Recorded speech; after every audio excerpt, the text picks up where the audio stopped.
সবসময় আল্লাহর কাছে এই দোয়াটা যেন আমরা করি, আল্লাহ কিয়ামতের দিন তুমি আমার হিসাব নিও না, আল্লাহ তুমি আমার বিচার বসিও না, আল্লাহ তুমি দয়া করে আমারে মাফ করে দিও।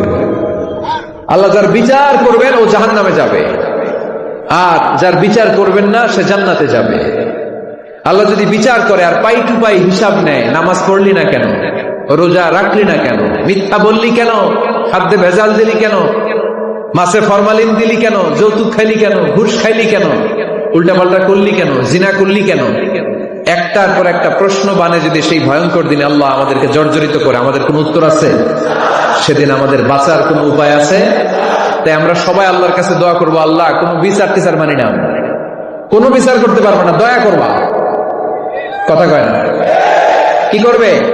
কার এরকম ভরসা আছে যে হুজুর আমি এত আমল করেছি, আমার আমলের বদৌলতে আমি জান্নাতে ঢুকবো?